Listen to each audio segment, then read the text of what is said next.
Je vous salue au nom du Seigneur Jésus-Christ. Nous allons continuer notre enseignement du vendredi dernier et nous parlions au sujet du ministère du Saint-Esprit. Amen. Et vendredi dernier, si vous vous rappelez, nous avons vu deux choses que le Saint-Esprit accomplit en nous. Nous avions dit que le Saint-Esprit apporte la présence de Dieu parce qu'il est présenté comme l'ange de la présence de Dieu dans Isaïe. Et nous avions aussi dit que le Saint-Esprit nous donne le repos. Amen. Donc, nous avons la présence de Dieu et le repos dans le Saint-Esprit. Amen. Alors, pour ce soir, nous allons continuer et nous allons voir un autre point. Le Saint-Esprit transforme votre désert en forêt. Amen. Le Saint-Esprit transforme votre désert en forêt. C'est ce sur quoi nous allons partager ce soir. Je reprends. Le Saint-Esprit transforme votre désert en forêt. Amen. Ouvrons notre Bible rapidement dans Isaïe.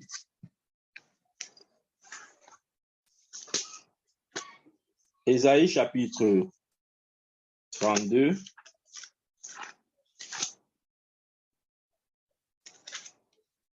Isaïe 32, versets 15 à 16. Je lis là, il est écrit: jusqu'à ce que l'Esprit soit répandu d'en haut sur nous, et que le désert se change en verger, et que le verger soit considéré comme une forêt. Verset 16. Alors la droiture habitera dans le désert, et la justice aura sa demeure dans le verger. Amen. Nous avons lu ça. Verset 15 dit: jusqu'à ce que l'Esprit soit répandu d'en haut sur nous, et que le désert se change en verger, et que le verger soit considéré comme une forêt. Amen. Lorsque le Saint-Esprit vient sur nous, il transforme notre désert en un verger et le verger en une forêt. Amen. C'est quoi le verger? Le verger, c'est simplement un terrain planté d'arbres fruitiers. C'est ça un verger. Un terrain planté d'arbres fruitiers. Et c'est quoi le désert? C'est une zone aride. Là où il y a une zone aride et peu habitée. C'est ça qu'on appelle un désert. Amen. Donc, lorsque le Saint-Esprit vient, il transforme notre désert, cette zone aride, en verger, c'est-à-dire en terrain planté d'arbres fruitiers. En d'autres termes, il apporte la vie là où il y a la mort. C'est ce que ça veut dire aussi. Là où il y a la sécheresse, il apporte l'eau. Amen. Donc, lorsque le Saint-Esprit vient sur nous, nous devons comprendre que nous devons devenir productifs. Amen. C'est une des choses que le Saint-Esprit nous accorde, la productivité. Écoutez, ces enseignements, je suis en train de vous dévoiler ce qui est censé se produire dans votre vie.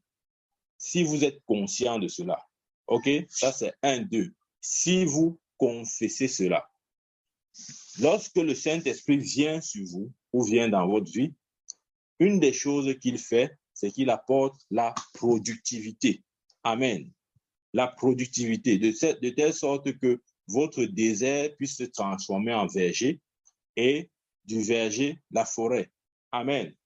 Lorsque l'onction du Saint-Esprit vient sur vous, il fait de vous, il vous rend capable de porter du fruit. Rappelez-vous, Jésus avait dit à ses disciples d'aller et de porter des fruits et des fruits qui demeurent. Amen. Pour porter les fruits, vous devez avoir le Saint-Esprit dans votre vie. Amen. L'onction du Saint-Esprit doit être en vous. Ça, c'est important et capital. Pourquoi? Parce que quand l'onction du Saint-Esprit est en vous, il y aura certainement des changements. Des changements se produiront dans votre vie. Ça veut dire quoi? Ça veut dire que vous pouvez, par exemple, vous plaindre de ce que les choses vont mal, de ce que peut-être votre vie est déserte, ou encore de ce que rien ne bouge dans votre vie. Amen. Mais lorsque l'Esprit de Dieu est versé sur vous ou descend sur vous, cette situation n'a pas de choix que de changer. Amen. Réalisez-le. Vous devez valoriser et être conscient du rôle, de la place et du ministère du Saint-Esprit dans votre vie. Amen. C'est l'Esprit qui change toutes choses. C'est l'Esprit de Dieu qui apporte le changement dont vous avez besoin. Amen. C'est l'Esprit qui change toutes choses. Je vous assure, nous devons comprendre plus que jamais que l'Esprit de Dieu qui apporte le changement. Amen. C'est l'Esprit de Dieu qui rend les bénédictions de Dieu réalité dans nos vies. Quelle que soit la chose que Dieu vous a la chose que Dieu vous a promise, quel que soit ce que vous attendez ou espérez recevoir de Dieu. Écoutez, c'est le rôle du Saint-Esprit de manifester ces choses dans votre vie. Amen. Vous devez reconnaître son ministère, le voir de cette manière. Ouais, des fois, on ne donne pas une certaine importance au Saint-Esprit parce qu'on ne sait pas trop qu'est-ce qu'il est même censé faire dans notre vie. Pour certains chrétiens, le Saint-Esprit est juste là pour nous amener à parler en langue. Non, il fait plus que nous amener à parler en langue. Il est là pour transformer notre désert en verger et du verger la forêt. Amen. C'est ce que la parole de Dieu dit. Nous avons lu ce passage dans Ésaïe 32, verset 15. Il a dit, jusqu'à ce que l'Esprit soit répandu d'en haut sur vous, sur nous, et que le désert se change en verger et que le verger soit considéré comme une forêt. Donc, c'est quand l'Esprit de Dieu est répandu sur quelqu'un que son désert peut être changé en verger et que le verger peut être considéré comme une forêt. Amen. Ça, c'est l'avantage du ministère du Saint-Esprit. Et nous devons le reconnaître. Nous devons en être suffisamment conscients pour que ces vérités soient activées en nous. Le Saint-Esprit est celui qui rend les bénédictions de Dieu réelles dans nos vies. Quel que soit ce que Dieu vous a promis, réalisez que notre point de contact est le Saint-Esprit. Amen. Notre point de contact est le Saint-Esprit. Jésus, avant de s'en aller, il a dit, je vous enverrai le consolateur, un paraclétos, celui qui est comme moi, identique à moi. Il sera en vous et avec vous. Il demeurera éternellement. Notre point de contact avec la divinité se fait par la personne du Saint-Esprit. Amen. Ça, c'est important de comprendre. C'est important de comprendre.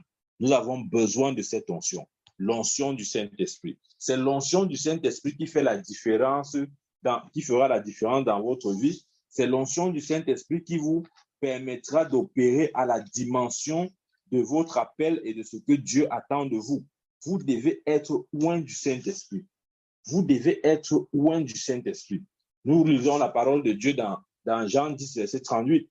Là, il est écrit, vous savez comment Dieu a oint du Saint-Esprit de force Jésus de Nazareth qui allait de lieu en lieu faisant du bien et guérissant tous ceux qui étaient sous l'empire du diable, car Dieu était avec lui. Amen. Jésus lui-même a été oint du Saint-Esprit et de force. Nous aussi, nous devons être oints du Saint-Esprit de force. Amen. Ce qui a fait de Jésus le Christ, c'était l'onction du Saint-Esprit. C'est l'onction du Saint-Esprit qui a fait de Jésus Christ. Christ veut dire loin, le messager, le Messie. C'est par l'onction du Saint-Esprit, l'onction et la force du Saint-Esprit que Jésus est devenu le Christ. Amen. C'est justement pour nous montrer davantage l'importance, le rôle, la place du ministère du Saint-Esprit. Amen. Il incarne non seulement l'onction, mais il incarne aussi la présence de Dieu. Alléluia. Lorsque le Saint-Esprit vient dans votre vie, lorsqu'il est répandu d'en haut sur vous, amen, c'est en fait l'onction qui vient sur vous. OK? Regardez. Lorsque la Bible dit dans Ésaïe, revenons sur ce passage, Ésaïe 32,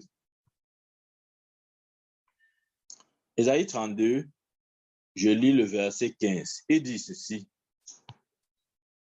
Jusqu'à ce que l'Esprit soit répandu d'en haut sur vous. Amen. Jusqu'à ce que l'Esprit soit répandu d'en haut sur vous. En d'autres termes, jusqu'à ce que l'onction vienne sur vous. Amen. L'Esprit qui est répandu d'en haut, c'est l'onction. Écoutez, dans la Bible, le mot esprit et onction sont souvent utilisés de manière interchangée. C'est-à-dire que remplaçable, je veux dire, oui, si on veut. Donc, parfois on dit esprit, parfois on dit onction. C'est la même chose. Amen. Donc, nous avons besoin de cette onction. Cette onction a fait de Jésus le Christ. Cette onction a fait de Jésus un homme surnaturel sur cette terre. Il a fait de Jésus ce qu'il était. Le ministère de Jésus a été ce qu'il était parce que l'onction du Saint-Esprit était sur lui. Amen. Soyons-en conscients. et réalisons que Dieu nous a donné le Saint-Esprit. Nous avons le Saint-Esprit. Amen. Nous avons le Saint-Esprit. Je ne dis pas pour que nous soyons dans la posture de ceux-là qui attendent l'onction. Non, vous l'avez déjà. Tout ce dont je parle ici ce soir, ce sont des choses qui sont déjà en vous. Je ne vous demande pas d'attendre l'onction du Saint-Esprit. Non, vous l'avez déjà. Il faut seulement que vous puissiez l'activer. Le don du Saint-Esprit vous a été donné. Vous devez juste l'activer au cas où ce n'est pas activé. C'est pourquoi Paul avait dit à Timothée, ranime le don de Dieu que tu as reçu par imposition des mains. Timothée devait ranimer ce don. Beaucoup de chrétiens ont reçu le don, mais ce don est comme dormant ou latent. Il faut réanimer. Amen. Donc, ne soyons pas de ceux-là qui disent, il y a des gens qui disent, oh, c'est une onction descend sur nous, onction de science sur nous. Le don du Saint-Esprit, si vous avez reçu, c'est en vous. Et si ça ne se manifeste pas, si tout ce que je dis là, vous ne voyez pas ça de manière concrète dans votre vie, ça veut simplement dire que comme Paul avait dit à Timothée, vous devez juste ranimer le don. Amen. C'est important. Vous avez reçu le Saint-Esprit. Ça veut dire que l'Esprit a été versé sur vous d'en haut. OK? Ça a déjà été fait. Si vous ne vivez pas à la lumière de ces vérités-là, ça veut simplement dire que vous devez ranimer le don de Dieu en vous. Amen. Donc, ça, c'est très important de comprendre.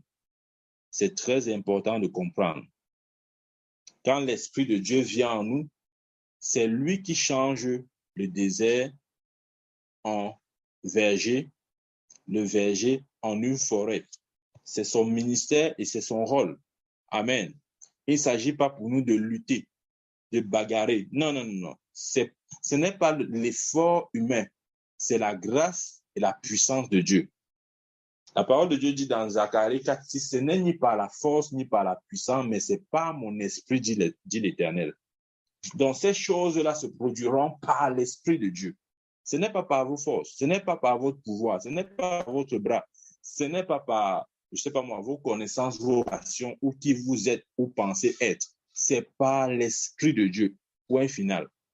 Zacharie 4:6, voici la parole de l'Éternel. Ce n'est ni par la force, ni par la puissance, mais par mon esprit, dit l'Éternel des armées. C'est important et capital pour nous de ce que nous saisissions cette vérité, que nous marchons à la lumière de cette vérité, parce que c'est ce que Dieu veut faire dans notre vie par le Saint-Esprit.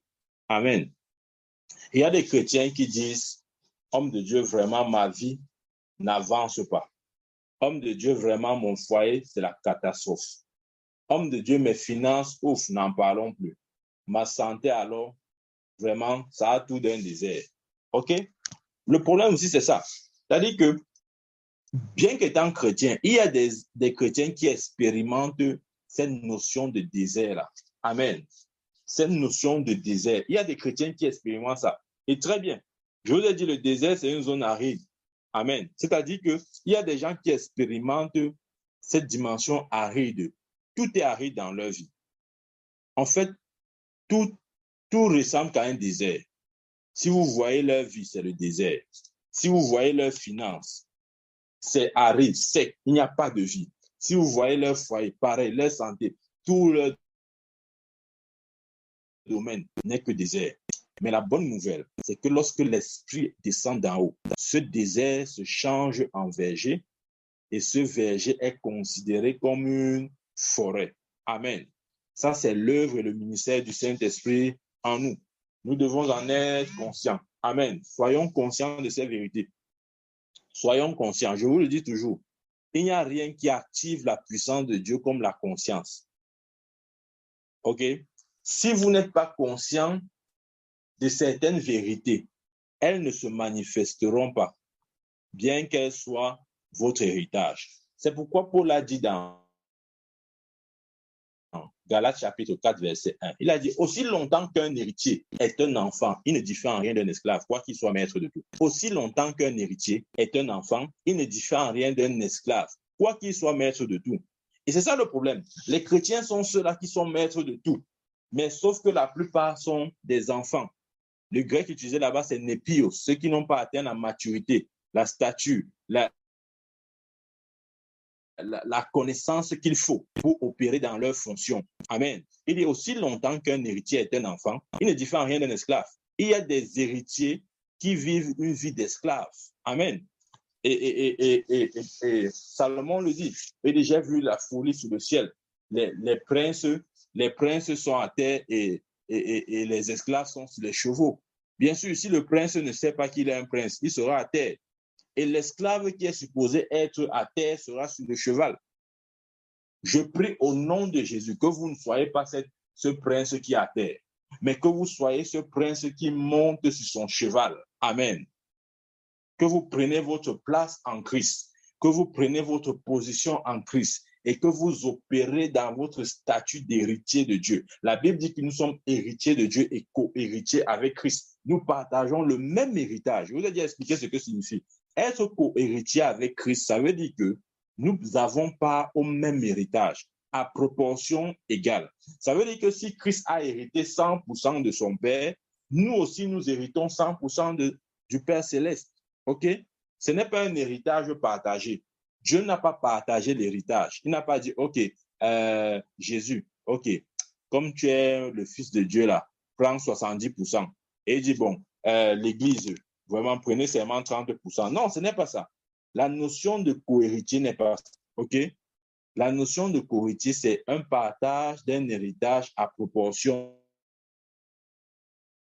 égale. Je prie au nom de Jésus que nos yeux soient ouverts sur ces réalités. Amen. Ça, c'est important. C'est extrêmement important ce que je suis en train d'enseigner là. Donc, si nous laissons le Saint-Esprit contrôler notre vie, si nous laissons le Saint-Esprit prendre le contrôle total, je vous assure, il va la changer. Ce que Dieu veut, ce n'est pas deux choses, c'est que notre vie soit changée.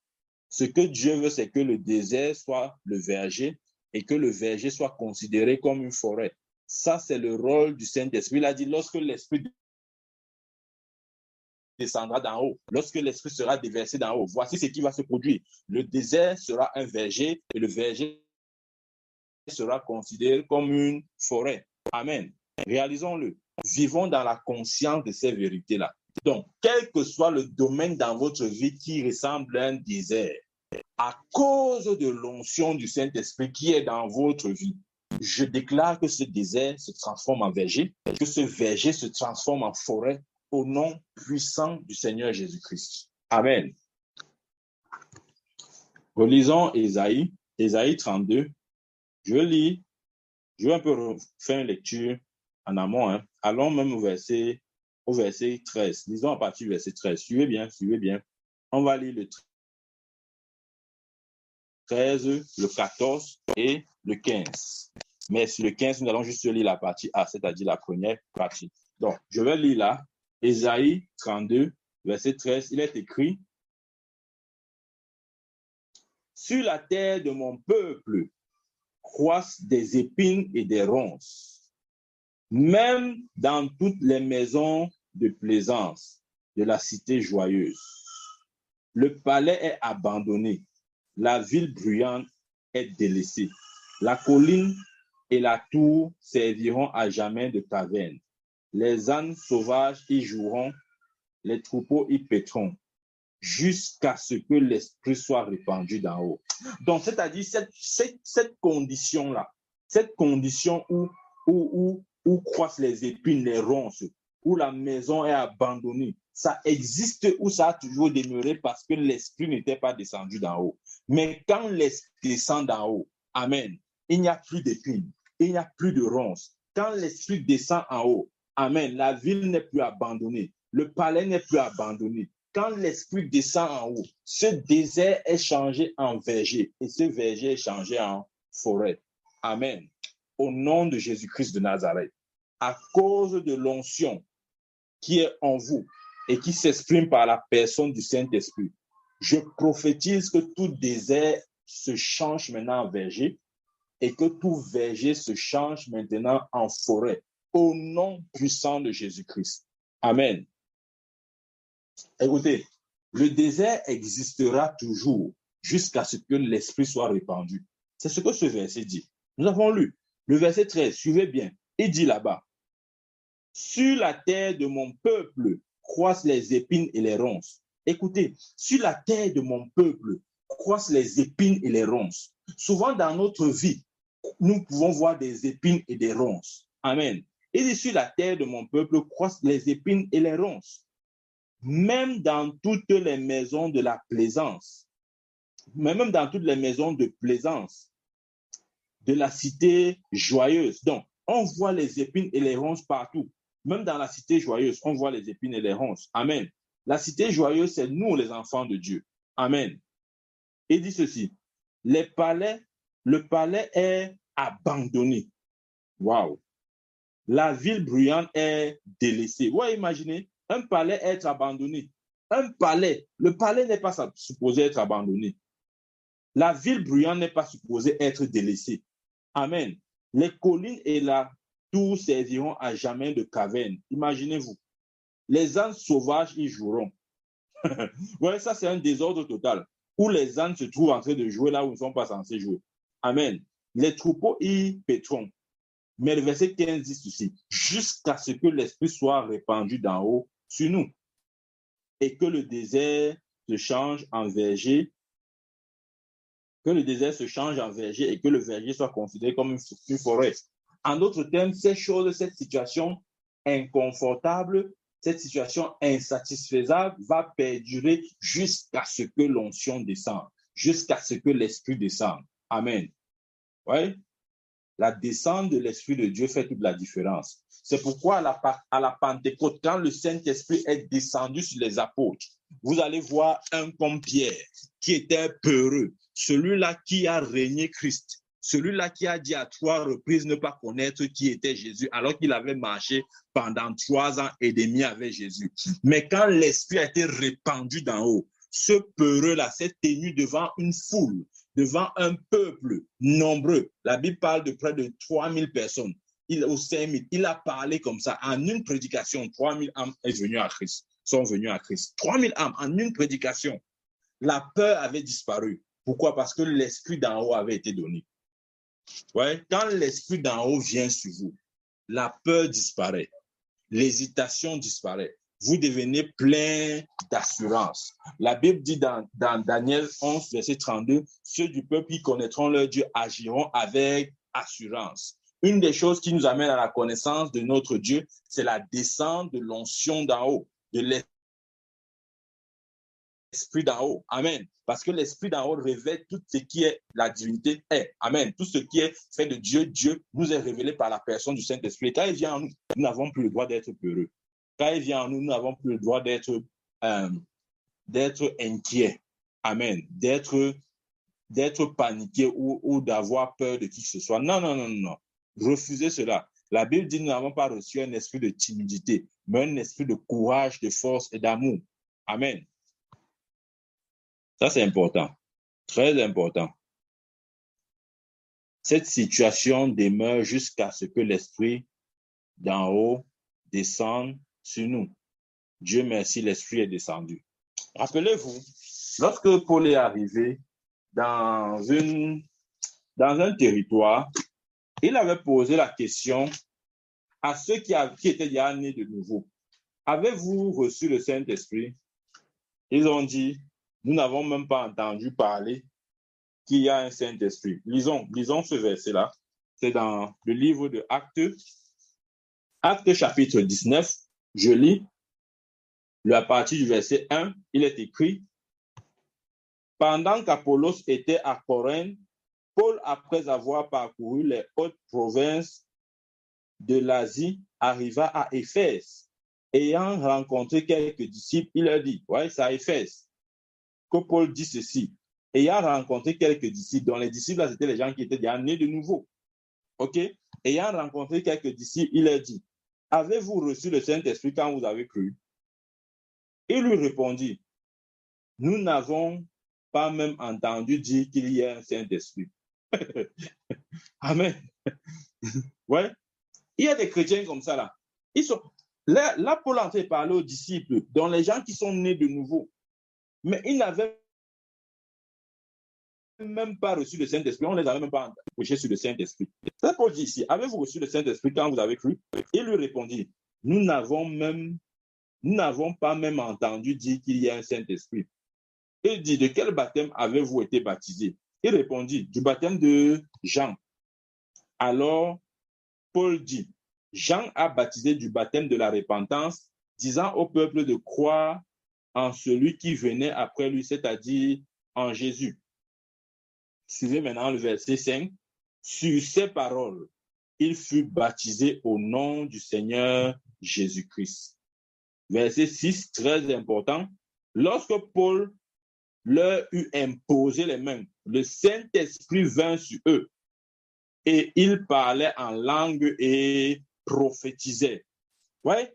Et ils parlaient en langue et prophétisaient. Paul a dû imposer les mains sur ses disciples, sur ces enfants de Dieu nés de nouveau, pour qu'ils reçoivent le Saint-Esprit. Et quand ils ont reçu le Saint-Esprit, la Bible nous dit qu'ils ont parlé en langue et ils ont prophétisé. Maintenant, la question que vous pouvez me poser et que vous avez le droit de me poser, c'est, OK, qu'est-ce qui prouve qu'on a reçu le Saint-Esprit? C'est simple. Le verset 6 répond à cette question. OK? Il y a deux signes que vous devez manifester. Deux signes que vous devez manifester et qui sont les preuves irréfutables que vous avez reçu le Saint-Esprit. Un, vous devez parler en langue. Oui? Vous devez parler en langue. Si vous parlez en langue, c'est la preuve que vous avez reçu le don du Saint-Esprit. OK? Deux, vous devez prophétiser. OK? Ça, ce sont les deux signes qui, si vous voulez, qui sont des preuves que le don vous a été communiqué. OK? Vous devez, soit parler en langue ou prophétiser et même faire les deux. Vous devez même faire les deux. Vous voyez? Ça, c'est très important. Vous devez parler en langue et prophétiser. Parce que lorsqu'ils ont reçu le Saint-Esprit, la Bible dit qu'ils se sont mis à parler en langue et prophétiser. Amen. Donc, nous avons expliqué. Prophétiser, ce n'est pas seulement dire des événements futurs, non. C'est parler sous l'inspiration de l'Esprit de Dieu. La preuve que vous avez reçu le don du Saint-Esprit, c'est que vous parlez sous l'inspiration du Saint-Esprit. Amen. Ça, c'est la preuve. C'est-à-dire que même si vous parlez en français, le message que vous apportez en français soit inspiré de l'Esprit de Dieu. C'est la preuve que vous avez reçu le don du Saint-Esprit. Une autre preuve, si vous parlez en langue, c'est la preuve que vous avez reçu le don du Saint-Esprit. Mais normalement, celui qui a reçu le don du Saint-Esprit doit pouvoir s'exprimer dans ces deux dimensions. La dimension du parler en langue et la dimension de la prophétie. Amen. Parce qu'il a dit dans Joël et dans Actes, l'apôtre Pierre a confirmé ça. Dans les derniers temps, dit l'Éternel, je répandrai mon esprit sur toute chair, vos fils et vos filles prophétiseront. Amen. Donc, un des signes de la réception du Saint-Esprit, c'est votre capacité à prophétiser. Prophétiser, c'est parler sous l'onction du Saint-Esprit. Prophétiser, c'est parler sous l'inspiration du Saint-Esprit. Quoi que vous fassiez, que vos paroles ou vos actes soient empreints de la puissance de Dieu. C'est la preuve que vous avez reçu le Saint-Esprit. Amen. Donc, c'est important. C'est pourquoi le Saint-Esprit vient habiter en nous. Le Saint-Esprit vient habiter en nous justement pour nous amener à ce niveau-là, OK? À ce niveau de changement, de transformation, où votre désert est transformé en verger ou en champ fertile et aussi est transformé en forêt. Amen. Regardez, quand le Saint-Esprit vient habiter en vous, ce qu'il fait, c'est quoi? C'est qu'il transforme votre désert en champ fertile. Amen. Ça, c'est important. Il transforme votre désert en champ fertile. Il transforme votre désert en champ fertile. Amen. Qu'est-ce qu'il fait encore? Il apporte l'eau, si vous voulez, il apporte l'eau dans votre désert. C'est-à-dire, de votre désert jaillira de l'eau. Amen.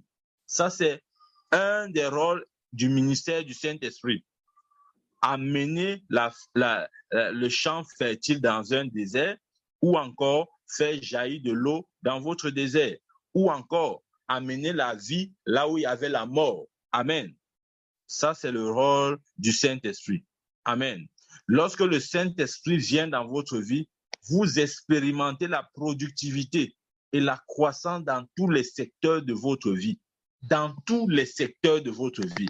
Appelez-le comme vous voulez. Amen. Que ce soit votre vie comment il dit, spirituelle, parce que c'est le spirituel d'abord, votre vie spirituelle, votre vie financière, votre vie conjugale, votre vie de foyer, quel que soit le domaine, votre vie professionnelle, quand l'Esprit de Dieu vient en vous, la productivité et la croissance devient votre quotidien. Amen. Ça devient votre quotidien. Vous ne transpirez plus, vous ne bagarrez plus, ça devient normal.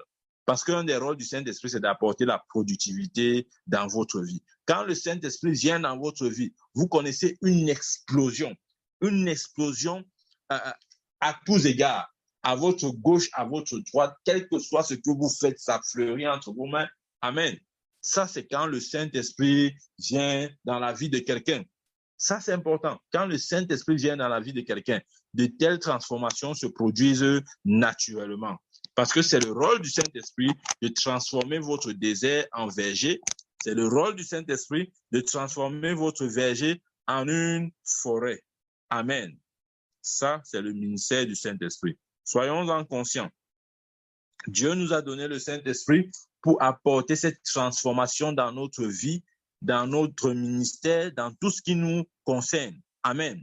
Quand le Saint-Esprit vient dans votre vie, écoutez, la transformation dont je parle, je peux vous donner par exemple une idée de ce que je veux dire par là. Exemple, vous avez été peut-être longtemps un bon employé. Amen. Avec peut-être un bon salaire même. Mais quand la puissance, l'onction d'en haut est déversée sur vous, une des choses que Dieu peut faire, c'est qu'il peut transformer ce bon employé que vous étiez avec un bon salaire en un excellent patron avec un chiffre d'affaires excellent. Amen. C'est ce que Dieu peut faire. Quand la puissance de Dieu descend sur vous, peut-être vous avez juste expérimenté jusque-là la dimension de la guérison divine, mais la puissance d'en haut vous fait vivre dans la santé divine. Amen. C'est ce que la Bible dit, il transformera le désert en verger et le verger en une forêt. En d'autres termes, vous vivez le meilleur de Dieu, le meilleur que Dieu a en réserve pour vous. C'est ça que vous vivez. Vous ne vivez pas juste dans la dimension bonne, non. Vous vivez dans le meilleur. Vous voyez, il y a la différence entre le bon et le meilleur. Beaucoup de chrétiens essayent de se battre dans le bon de Dieu. Il y a le bon de Dieu et il y a le meilleur de Dieu. Amen. Pour ceux-là qui laissent l'Esprit de Dieu et qui comprennent le ministère du Saint-Esprit, ils ne vivent pas dans le bon de Dieu. Ils vivent dans le meilleur ou encore dans l'excellence de Dieu. Amen. Dans l'excellence de Dieu. Il y a un niveau excellent auquel nous sommes appelés à vivre. Et c'est possible par le ministère du Saint-Esprit. Donnons-lui la place. Cédons-lui la place. N'essayons pas de faire par nous-mêmes. Non. C'est lui qui a accompli au travers de nous. Amen. Le Saint-Esprit est là pour accomplir ces choses dans nos vies. Soyons suffisamment conscients, je vous ai dit. Soyons suffisamment conscients. C'est votre degré de conscience qui fera la différence. Ouvrons la Bible dans Ésaïe 44. Je vais lire du verset 2 à 4. Ésaïe 44, verset 2 à 4, suivons la parole de l'Éternel ici. Ainsi parle l'Éternel qui t'a fait, qui t'a formé dès ta naissance. Celui qui est ton soutien, ne crains rien. Mon serviteur Jacob, mon Israël que j'ai choisi. Car je répandrai, suivez s'il vous plaît. Car je répandrai des eaux sur le sol altéré et des ruisseaux sur la terre desséchée. Je répandrai mon esprit sur ta race et ma bénédiction sur tes rejetons. Amen. Verset 4, ils pousseront comme au milieu de l'herbe, comme les saules près des courants d'eau. Waouh! Reçu ça? Écoutez, ceci se produit lorsque le Saint-Esprit est répandu ou est déversé d'en haut. Il dit, suivons le verset 3, il dit, car je répandrai les eaux sur le sol altéré. Je répandrai les eaux sur le sol altéré. Dieu dit, je répandrai les eaux sur le sol altéré. Je vous ai dit, quand le Saint-Esprit vient, il transforme votre désert en verger et verger en forêt. Amen. Pour avoir le verger, il faut avoir de l'eau. Il n'y a pas de verger sans eau. C'est la présence de l'eau qui peut transformer un désert en un verger. Il dit, je répandrai des eaux sur le sol altérée et des ruisseaux sur la terre desséchée. Waouh! Il continue, je répandrai mon esprit sur ta race. Super. Je répandrai mon esprit sur ta race et ma bénédiction sur tes rejetons. Quand l'Esprit de Dieu vient sur nous, nous vivons dans la bénédiction de Dieu. Amen. Il dit au verset 4, ils pousseront comme au milieu de l'herbe. Je vais vous dire ce que ce verset signifie. Quand la Bible dit qu'ils pousseront au milieu de l'herbe, ça veut dire que quoi? Ça veut dire que notre croissance, notre réussite ne peut pas être bloquée même par l'herbe. L'herbe, c'est l'opposition. L'herbe, ce sont les contradictions. L'herbe, ce sont les forces contraires à la volonté de Dieu. L'herbe, ce sont les forces humaines comme spirituelles qui essayent de combattre notre croissance. La Bible dit que lorsque l'Esprit est répandu sur nous, Amen, nous commençons à pousser comme au milieu de l'herbe. Amen. Ça veut dire que l'herbe n'est plus un problème. Nous irons de gloire en gloire. Que cela plaise à Satan ou pas, que cela plaise aux hommes ou pas, c'est ce que Dieu a déjà déclaré. Et nous recevons cela comme la parole du Dieu vivant. Amen. Donc, c'est important.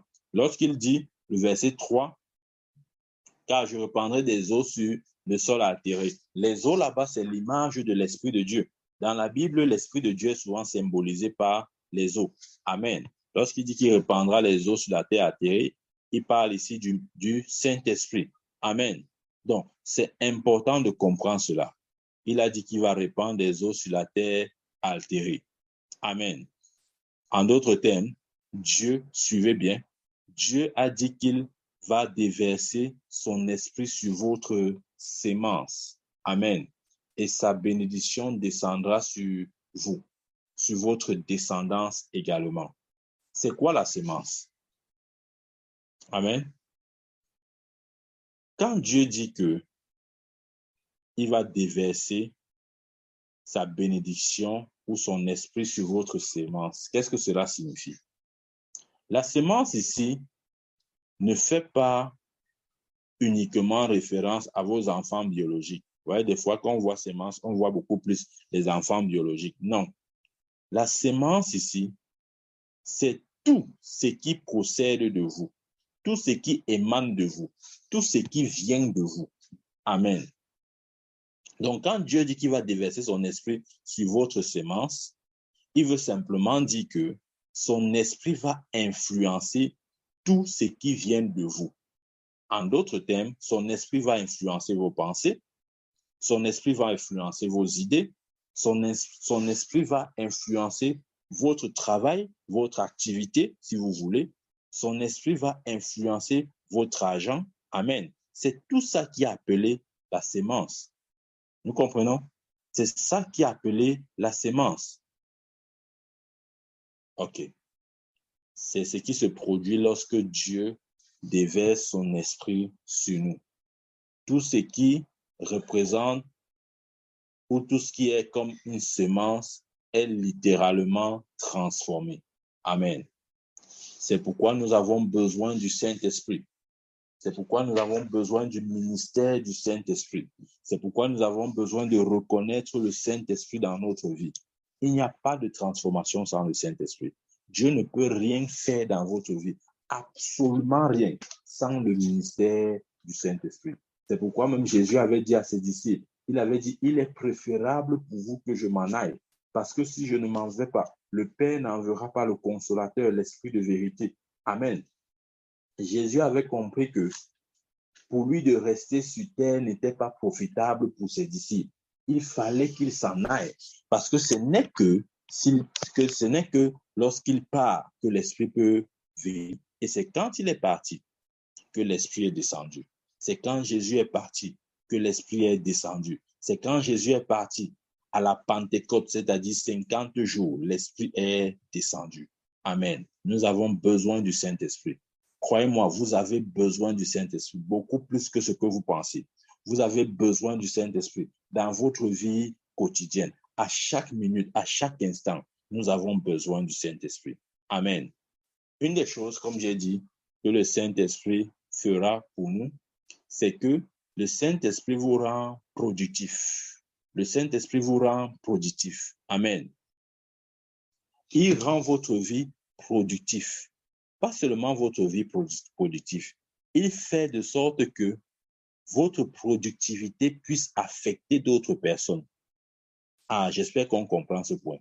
Le Saint-Esprit ne vous rend pas seulement productif. Il veille à ce que votre productivité puisse affecter d'autres personnes. Il veille à ce que votre productivité puisse affecter d'autres personnes. Amen. Il veille à ce que votre productivité puisse affecter d'autres personnes. Dans Jean chapitre 7, lisons là-bas, Jean chapitre 7, versets 37 à 38. Il est écrit, et je lis,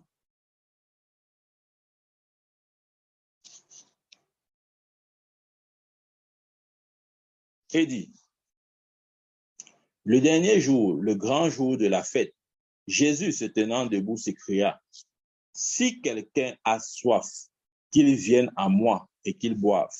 Waouh! Vous comprenez ça?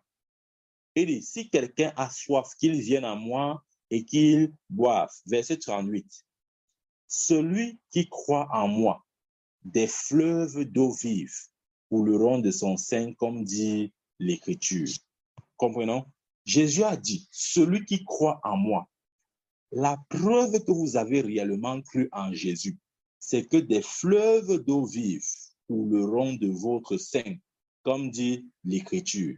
Verset 39, il dit cela de l'esprit que devaient recevoir ceux qui croiraient en lui. Amen. Car l'esprit n'était pas encore, parce que Jésus n'avait pas encore été glorifié. La glorification de Christ se manifeste par sa résurrection. Donc, parce que Christ n'était pas encore ressuscité, à ce moment, l'esprit ne pouvait pas être donné aux hommes. Amen. Ouais. Oh, j'aime beaucoup le verset 38. Il dit, celui qui croit en moi, des fleuves d'eau vive couleront de son sein, comme dit l'Écriture. Amen. Et voyez, quand nous lisons ce passage, je profite aussi pour faire une parenthèse. Pour ceux qui ne savent pas, ce passage est tellement fort de sens. Ce passage me parle énormément. Amen. Et quand le Seigneur m'a appelé, il m'a donné la mission de mon appel. Je me suis dit, OK Seigneur, comment mon ministère s'appellera? Amen. Et la réponse est sortie de ce verset. Il dit, celui qui croit en moi, des fleuves d'eau vive couleront de son sein. Amen. C'est là où le Seigneur m'a dit, ton église s'appelle les fleuves d'eau vive. Amen. Les fleuves d'eau vive. Un jour, je vous parlerai de ça. Continuons. Donc, quand le Saint-Esprit vient en vous, il vous rend productif. Pas seulement productif. Il fait que votre productivité affecte même des personnes à vos alentours. Parce qu'il a dit que des fleuves d'eau vive couleront de votre sein. Si on parle des fleuves d'eau vive, ce n'est pas pour le fleuve, ok? Les fleuves ne sont pas pour excusez-moi l'expression, pour l'endroit où les fleuves se trouvent. Non, quand on parle des fleuves, c'est pour arroser d'autres zones ou d'autres, abreuver d'autres terres, etc., etc. Justement pour dire que lorsque le Saint-Esprit vient sur nous, il vient et il apporte une productivité telle que les autres puissent en bénéficier. Amen. Et ça, c'est ce qui se passe lorsque l'Esprit de Dieu vient sur vous. Il transforme, comme j'ai dit, l'Esprit de Dieu transforme votre désert en champ fertile ou en verger, et de votre verger, la forêt. Ouvrons notre Bible dans Ézéchiel.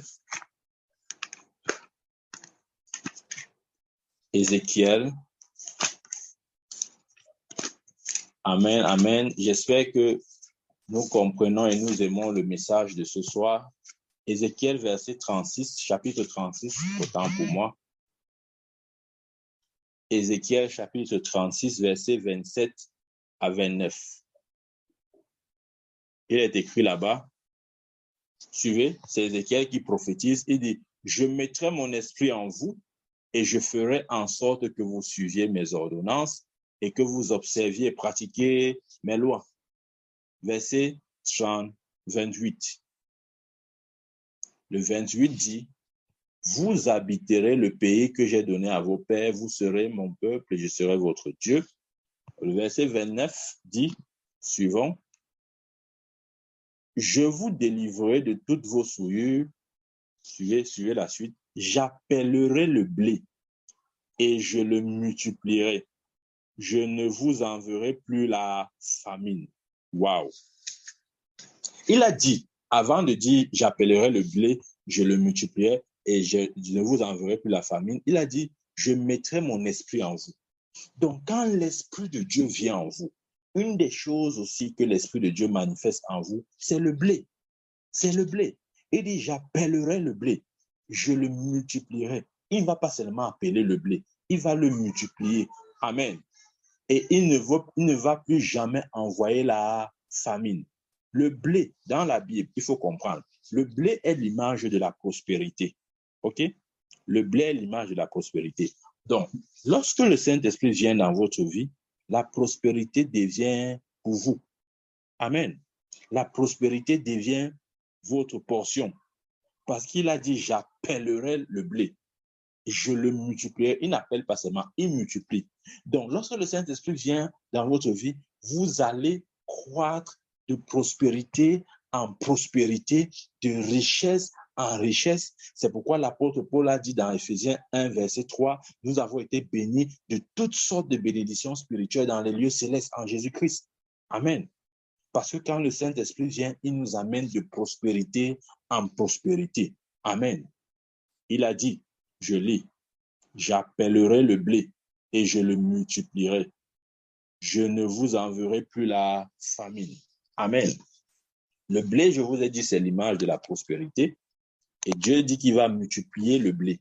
Donc, notre prospérité sera croissante. La prospérité, la véritable prospérité, est l'œuvre et le ministère du Saint-Esprit dans la vie d'un chrétien. Et cette prospérité s'attache à tous les domaines de notre vie. S'attache à nos finances, s'attache dans tous les domaines de notre vie. Amen. Ça, c'est important. Maintenant, je vais apporter un éclaircissement sur quelque chose. Il y a des gens qui disent, par exemple, suivez ça, parce que c'est important aussi de comprendre ça. Il y a des gens qui disent, par exemple, que, bon, voilà, homme de Dieu, je donne des semences, je fais tout, mais je ne vois pas le retour. Amen. Qui a entendu ce genre de phrases-là? Voilà. Certainement, vous avez déjà entendu, ou même si vous n'avez pas entendu, vous avez déjà plus ou moins vécu cela de manière personnelle. Ou peut-être vous vous retrouvez dans une situation où vous donnez, comme la Bible dit de donner, vous donnez, mais il semble que vous n'avez pas le retour de ce que vous donnez. Je crois que cette situation n'est étrangère à personne ici. OK, j'aimerais clarifier ce point et apporter la lumière de Dieu. OK? Il y a des gens aussi, des hommes de Dieu qui disent donnez et il vous sera donné. Ce n'est pas faux, mais c'est une demi-vérité. Je vais vous dire pourquoi. Ce n'est pas faux, mais c'est une demi-vérité. Le fait pour vous de donner ne va pas forcément commander le retour. OK? Pas forcément. Mais je vais vous donner la démarche à entreprendre pour être sûr et certain que ce que vous donnez là vous revienne systématiquement. Comprenez bien, systématiquement, parce que c'est la volonté de Dieu que si vous s'aimez, vous puissiez moissonner. Ça, c'est la volonté de Dieu. Ne nous leurrons pas dessus. Hein. Regardez même ce que la Bible dit par rapport.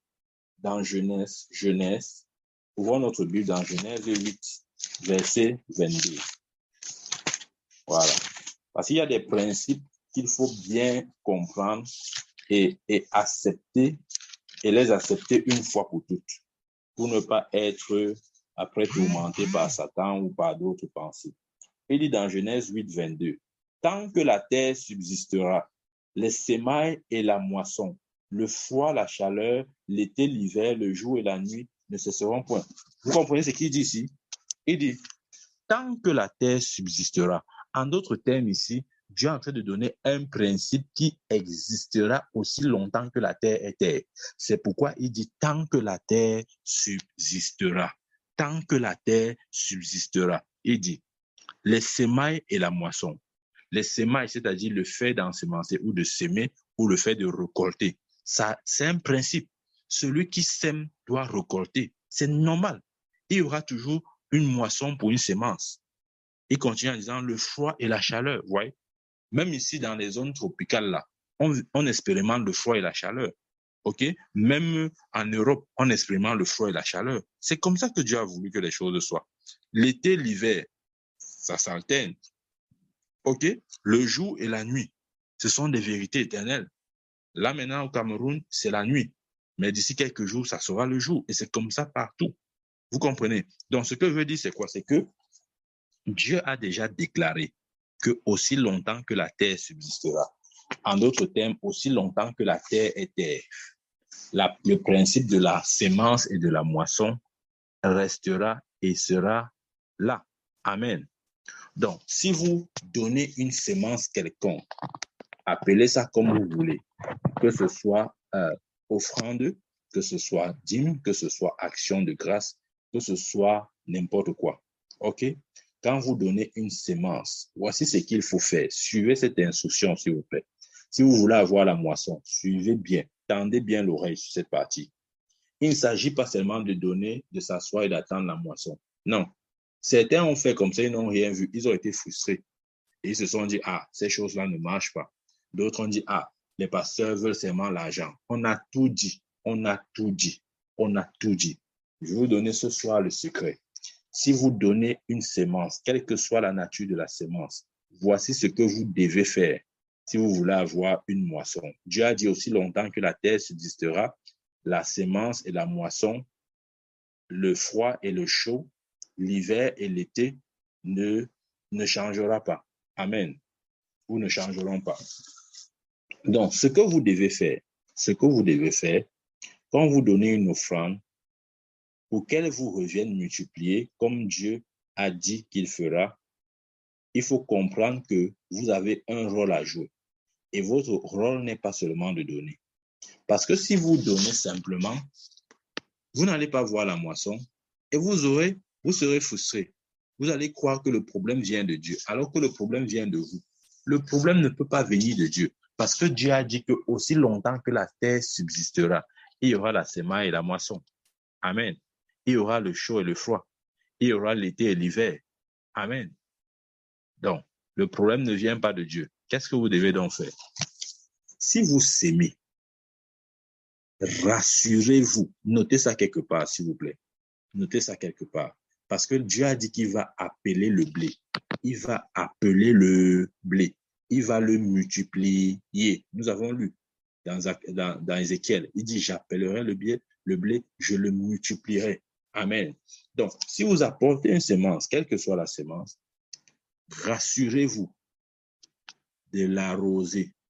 Je répète, rassurez-vous de l'arroser. Amen. Parce que si vous manquez d'arroser votre sémence, il est possible qu'à ce moment, vous n'ayez pas de moisson. Suivez bien. Voilà. Il ne faut pas dire que le prophète n'avait pas dit. Jésus a dit. Si vous apportez une sémence et que vous ne l'arrosez pas ou que la pluie ne tombe pas, il est possible que vous n'ayez pas de moisson. Il est possible. Ça, je dois vous le dire. Il est possible. Donc, ce n'est pas seulement dire, ah, je donne, j'attends, ça va revenir. Non. Si vous voulez la moisson, sauf si vous ne voulez pas. Mais c'est la volonté de Dieu que celui qui sème doit moissonner aussi. Il a dit aussi longtemps que la terre subsistera, il y aura la sémence, la moisson, le froid, le chaud, l'été, l'hiver, etc. Amen. Donc, quand j'ai dit donc, s'aimer, oui, apporter la pluie, oui, et vous aurez la moisson. Ça, c'est le principe de la prospérité. OK. Un des principes, parce qu'il y a plusieurs principes, ce n'est pas seulement ça. Il y a plusieurs principes. Lisons Zacharie chapitre 10, suivez. Zacharie chapitre 10, verset 1, il dit, demandez à l'Éternel la pluie la pluie du printemps, l'Éternel produira des éclairs et il vous enverra une abondante pluie. Il donnera à chacun de l'herbe dans son champ. Ouais.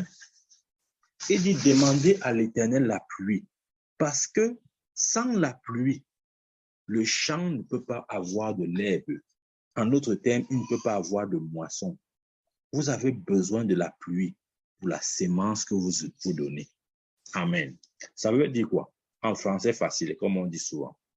Lorsque vous apportez une sémence ou lorsque vous donnez quelque chose à Dieu, pour qu'elle vous revienne, ce ne sera qu'en raison de la pluie. Et la pluie ici entraîne, votre prière entraîne la tombée de la pluie. Et c'est l'erreur que plusieurs font. Ils ne prient pas lorsqu'ils donnent. Quand ils donnent, ils sortent seulement l'argent de la poche, ils donnent comme ça là. Comme si ils donnaient peut-être à un nécessiteux ou à un mendiant ou à quelqu'un qui est dans le besoin. Non, vous pouvez faire ça 1000 ans. Vous n'allez rien voir. Vous allez juste avoir des miettes comme retour. OK? Mais si vous voulez une abondante moisson à votre sémence, apportez la pluie. OK? Et lorsque vous priez, vous entraînez la tombée de la pluie. C'est l'erreur que plusieurs font. Ils apportent des semences sans la prière. Et quand ils ne voient pas la moisson, ils sont frustrés. Ils se demandent ce qui se passe. D'autres même accusent Dieu, d'autres accusent les hommes de Dieu. Non, ça ne marche pas comme ça. Ce que vous devez faire, notez ceci. Voilà le secret que je vous donne. Priez pour votre sémence. D'abord, avant que qui que ce soit prie sur ça, priez d'abord sur ça. C'est pourquoi Dieu vous a donné le don du parler en langue. Amen. Lorsque vous avez une sémence, quelle que soit la sémence, appelez ça offrande, dîme, action de grâce, tout ce que vous voulez. Avant de l'apporter à un homme de Dieu, priez sur cette sémence. Priez en langue. Priez en langue avant d'apporter. En ce moment, vous êtes en train d'arroser. Qu'est-ce que la parole de Dieu dit? Suivez bien ce qu'il dit. La parole de Dieu dit ici là que demandez à l'Éternel la pluie du printemps. L'Éternel produira des éclairs, il vous enverra une abondante pluie, il donnera à chacun de l'herbe dans son champ. Même sur le plan de vue naturel, est-ce que vous savez que ce n'est pas parce que vous avez sémé le maïs que vous allez récolter un champ de maïs? C'est pas vrai. Absolument pas. Tout le monde le sait. Même l'agriculteur le plus, comment il dit, le plus novice, il le sait. Amen. Il sait que envoyer une semence de maïs en terre ne garantit pas une moisson de maïs. Si vous sémez le maïs et que vous n'arrosez pas votre champ, vous n'aurez pas la moisson, aussi simple que ça. Même si votre semence était bonne. Il y a des gens qui apportent des bonnes semences. Les bonnes semences signifient quoi? C'est-à-dire que ils le font, ils posent des actes, comment ils disent ça, émanant de leur volonté. Ok, ils apportent de manière délibérée, de manière volontaire à Dieu, avec un bon cœur, Mais sauf que apporter volontairement et avec un bon cœur n'est pas suffisant pour commander la moisson. Écoutez, pour commander la prospérité, ça va vous demander d'être spirituel. Ne vous dites pas que vous allez commander la prospérité par chance. Ce n'est pas la chance là-bas. OK? Il n'y a pas de chance à ce niveau. Croyez-moi, il n'y a pas de chance. Si vous croyez qu'il y en avait, je vous rassure, il n'y a aucune chance. Amen. C'est l'application des principes de Dieu qui donne la prospérité. Donc, comme j'ai dit, quand quelqu'un met un maïs, une semence de maïs en terre, s'il n'arrose pas son champ de maïs, il n'aura rien. Il n'y aura pas de moisson pour lui. Et il sera frustré. Il va croire que le problème, c'est la semence. Le problème n'est pas la semence. Il peut même croire que le problème, c'est la terre. Vous comprenez quand je parle de semence et terre? C'est-à-dire qu'il va se dire que peut-être le problème, c'est mon argent. Hein. Non. Ou il va se dire la terre. Par exemple, là où il a semé, là où il a envoyé le ministère vers lequel il a apporté sa semence. Il peut dire, peut-être c'est le ministère là qui a un problème. Pas toujours. Parfois, c'est parce que celui qui donne n'a pas lui-même arrosé. Amen. quand vous apportez vos semences, avant de donner, priez sur le ciel. Arrosez d'abord. Amen. Lorsque vous le faites, oh là là, je peux vous rassurer, selon Zacharie chapitre 10, verset 1, la moisson ne manquera pas. Amen, amen, amen. Ouais. Ce sont des choses qui viennent lorsque le Saint-Esprit descend sur nous. Nous avons le parler en langue quand le Saint-Esprit vient sur nous. OK? Utilisons aussi cela pour arroser nos semences. Je vous ai dit, avant d'envoyer votre sémence ou quoi que ce soit, priez sur ça. Dieu vous a donné le parler en langue.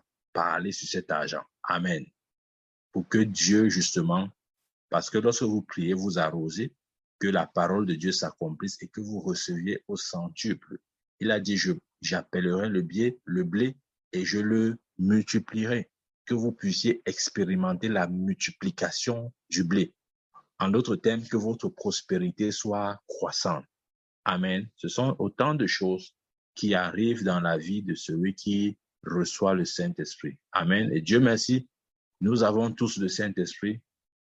Saisissons ces vérités, croyons en elles, confessons-les et vivons-les au nom puissant de Jésus-Christ. Amen, amen, amen. Que Dieu vous bénisse et que Dieu bénisse sa parole dans notre cœur. Amen.